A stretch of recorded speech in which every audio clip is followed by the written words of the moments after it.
Just being somebody that the neighborhood respected. All right, so one of the things, it's Joseph again. My fault. Joseph Morrison. Teammorrison.org. It's my channel. Thank you for coming again. Right? You're going to be here. We're going to holler. Check this out. One of the things when I go to schools and I get at the kids, right? I'm speaking to our youth, young adults, whatever. I speak to them about family, the definition of such. It's just a word, in my opinion. A lot of stuff I tell y'all now, everything I tell y'all, this is my opinion. You know, every now and then I might say it's a fact, but it's my fact, okay? I don't want no problems with people. It's my opinion, okay? That's why it's my channel. You see what I'm saying? Get your own channel and have your own opinion. This is my opinion. Family is only family. It's just a word, all right? Unless you back it up with actions and behavior. Other than that, it's just a word, okay?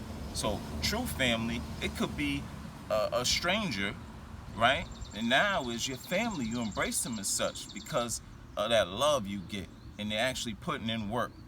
So when I speak to people, I explain to them, for all intents and purposes, right here, right now, we all family. We all the same, okay? There's no up, there's no down. It's just we're in the trenches. We're doing this here together. You know what I'm saying? We are family. So I say, hey, family. You know what I'm saying? They'll get at me. The kids get at me. They be like, how are you? I be like, all right. Family. How many of y'all have had an STD? Kids look around nervously. No hands will go up. My hand will be sky high, right? Hitting the sky. Everyone will look. Everyone. What? Nobody's been burnt. Nobody had an STD. Nobody had a calculated move that wasn't so calculated. The results. The end game wasn't what you expected. You know what I'm saying? So obviously most of our youth have never experienced anything like that. Some of them have, but a lot of the parents, a lot of the grandparents have experienced such. So I get at it from a different approach, whereas I feel it's important to explain to my kids what I did wrong, okay? Unprotected sex, multiple partners, just not really caring, not caring about myself, void of self-love, self-respect. That stuff is prevalent in our community. It's prevalent in our young people. It's prevalent in the parents. Now, parents, back to you. It's prevalent. Whereas you did something, you bumped your head when you were younger. So when we start to get at the kids and we water it down, dilute it, sugarcoat it, change a little word, little people, places, things, they end up deciphering it for themselves and realizing that what they were given wasn't the exact truth. A lot of times it's a small community, so it could be a person that a child knows, could be a relative or a friend, or it might be something you say later, and then the child's like, whoa, well, that's not what you said back then, or this person's telling me that dad did this, but dad told me he did that. And they'll tend to want to believe that other person, especially if this is reoccurring, and in their mind, they deem you to be a liar. There's nothing worse than your child not believing what you say. You know what I'm saying? Already we don't believe what they say because we know they're liars, but are we liars as parents? That in itself is troubling, and it's happening. It's happening in our community, whereas we're lying to our children, and our children are losing respect for us as parents.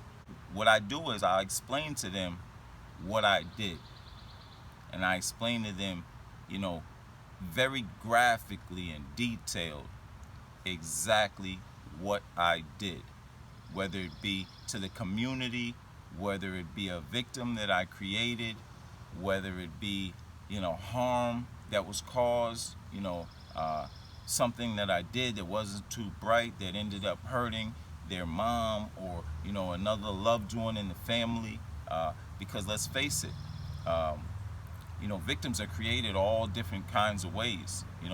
Sometimes it doesn't have to be a violent act. It could be words. It could be a decision. And then when it happens, you can't really take it back. You know, I don't even say I'm sorry anymore. Reason why I don't say I'm sorry is because it's all I said. I said it so much that I started to detest it. And now people want me to say sorry sometimes. Oh, just say you're sorry. I don't agree with it. You show that you're sorry through not repeating the same action, the same behavior. That's how you truly show remorse. The kids, what happens? They drop something, they do something, mess something up. Oh, I'm sorry, I'm sorry, I'm sorry. And then they do the same thing again. I'm sorry, I'm sorry. They do the same thing. That's what we do as parents. So I said sorry when I gave the mothers of my children crabs. I say mothers because it was more than one woman at the same time. I said I'm sorry when I, gave them something else, maybe like, gonorrhea or chlamydia or something. I don't know. I don't even remember at that time what some of this stuff was. Fortunately, I'm still alive. And I was so much of a coward, I determined whether or not I had a STD by whether or not the children, when they were born, whether or not they were clean and they had a good bill of health. Just a coward. So this is some deep stuff. And this is some stuff that when I get at the kids and they understand how it was I was living and how it was I was shaping, my values, my decisions, my choices, my morals, all because, in my opinion, the onset of brain disease through my drinking, my smoking, the lifestyle, my boys chilling, doing all this stuff that's all just getting in my head, doing the next wrong thing that I thought was the right thing, because it was my best thinking that was getting me in these situations. So to all of those things, when things would go bad, I would just say, oh, I'm sorry, I'm sorry, I'm sorry, never do it again. I couldn't wait to do it again. I only knew that void, no self-love, no self-pride, no love for one's community. Just, I would think that an accomplishment was me making a couple of dollars, or me being able to acquire some kind of substance to peddle out here in the community.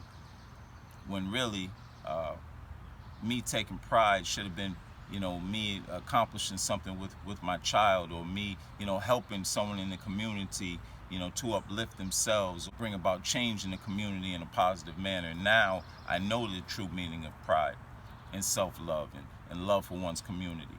But back then, like I said, I was hurting people, I was creating victims, and I was a coward about it. I wasn't being forthcoming, I wasn't admitting my wrongs, and I was just looking for scapegoats and excuses.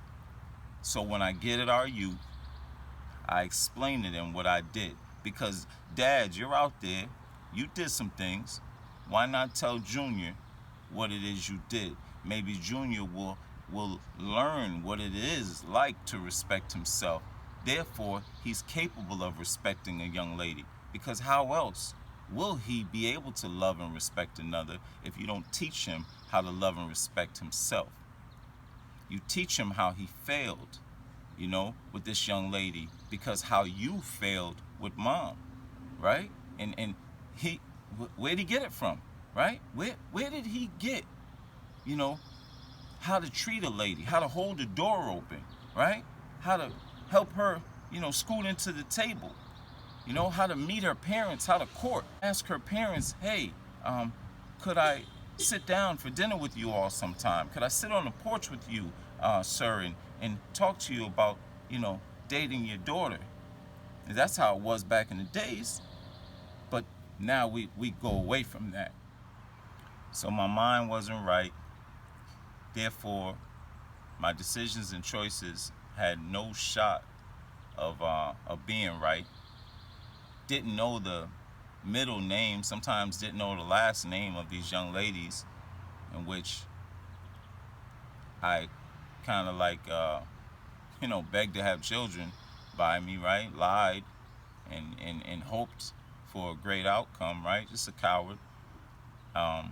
Didn't know that their fathers had sometimes abandoned them or died at young ages, and that these women were, really going through it. These young girls were really going through it. So it's important to me that my sons know exactly what it is I did when I was younger. And I believe that when I see the young male with his pants sagging, when I see that he's disrespecting a young lady out here in the community, and when I see that the young lady is attracted to this young man, I wonder, where's the father at? Who is the father and how is he presenting? How is the mother presenting? Is the mother bashing the father? Or is the mother telling the truth about maybe some of the things that she didn't do that weren't so bright? And it goes on and on and on. And we're going to have this conversation. And you could challenge me and I'm going to challenge you all. And we're gonna really get into the depths and the in-depth, the nooks and crannies and really define this here thing. And I'm getting at the parents, It's easy to get at the kids. Parents, I want to get at y'all. Thank you. Just being somebody that the neighborhood respected, that my mama could be proud of, was the apple of my eye.